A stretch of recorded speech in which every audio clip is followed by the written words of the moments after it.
Бүгінгі сөйләшүбез журналист, язучы, шагыйрә, матур җырлар авторы Фәйрүзә Мөслимованың якты истәлегенә багышлана.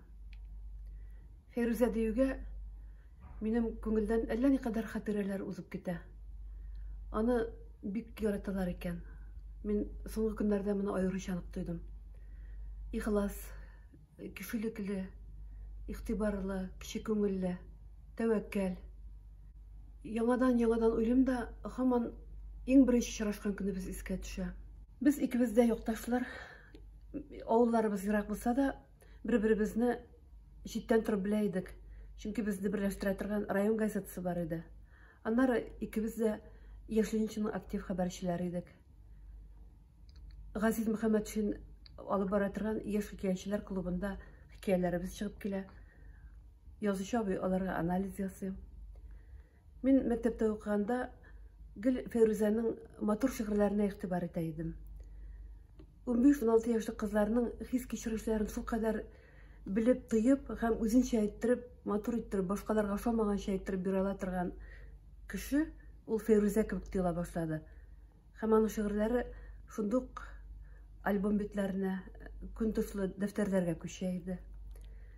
Без бу дәфтәрләрне кулдан кулга күчереп, бер-беребезгә биреп, яратып, сокланып укый идек. Менә бер шигыре "Төшемә керәл" дигән шигыре әле дә хәзердә хәтердә калган. Ничектер аны шулкадәр яратып кабул итте безнең классташ кызлар.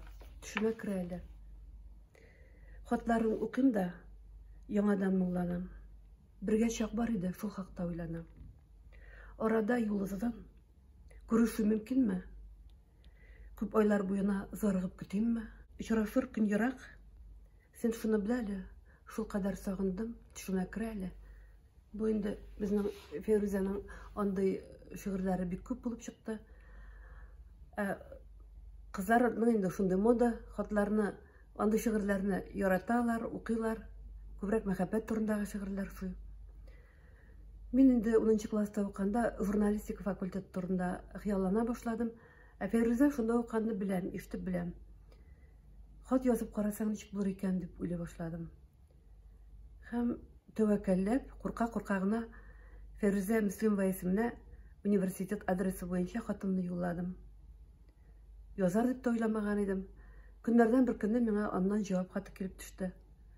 Һәм бу минем өчен инде редакциядән килгән хатларга караганда да кадерлерәк тоелды. Журналистика бүлегендә укучы кеше, мәктәптә укучы кыз балага шундый аны санлап, аны зурайтып хатлар язсын әле. Ике арада шактый хатлар языша башладык. Һәм ул инде шул хатлары белән мине үзенең студент тормышына алып кирип китте. Бер вакытны, бу 1 май алдыннан булды. Котлау открыткасы килеп төште. Һәм ул без инде гадәттә котлау сүзләрен гади генә әйтеп язабыз. Фәйрүзәнеке бөтенләй башка иде. Ул булай дип язган иде.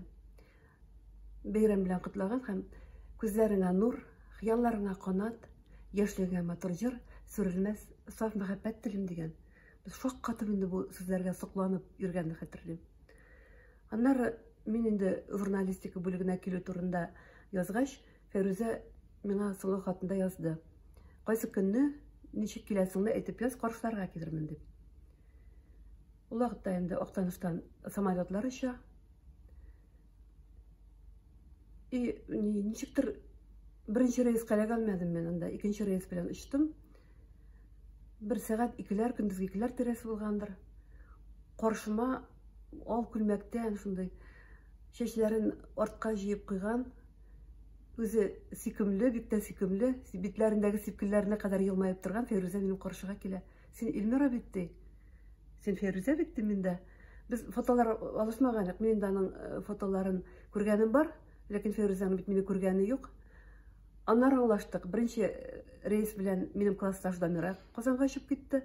Анда да Фәйрүзә инде килеп, син Илмира түгелме дип сораган булган. Юк, мин Дамира. Илмира икенче рейс белән оча. Ничек танырмысың дигәч, аның чәчендә ике яктан зур ак бантлар куелган булыр дигән. Ул минем бантларым буенча таныды.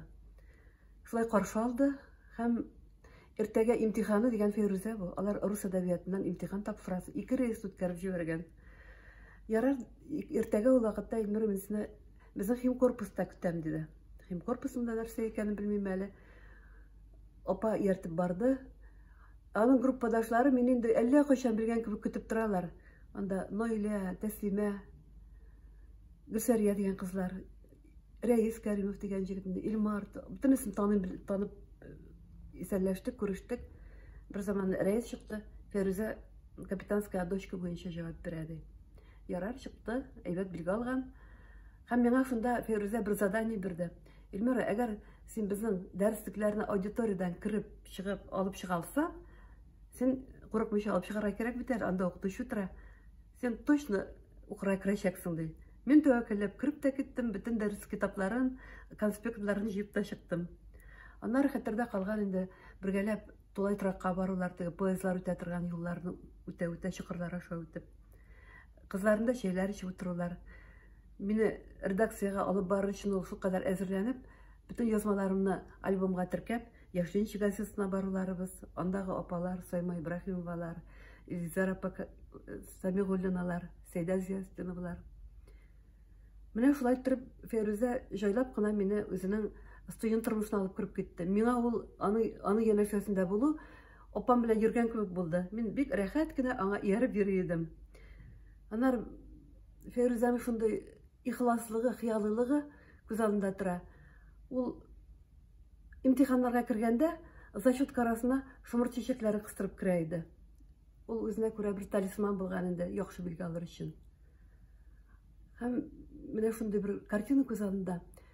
Җәйге яңгыр ява коеп, Фәрүзә ак күлмәктән, җәйге күлмәктән, ак басанушкаларын кулына тотты да, асфальттагы күләгәләргә керә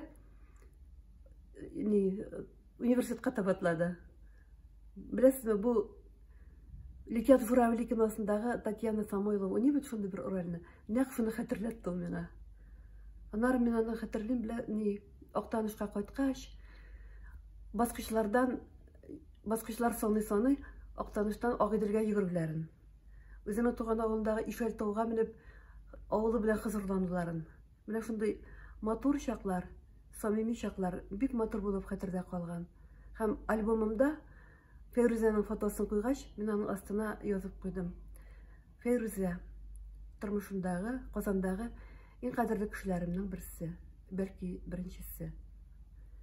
Һәм аннан соң инде матур истәлекләр, студент еллары редакциядә бергә эшләгән чакларга барып тоташты. Гаиләләр белән аралашуларга, иҗат итүләр, командировкалар, булар бөтенесе журналистика дигән матур бер дөньяның бер кыйпылчыгы иде.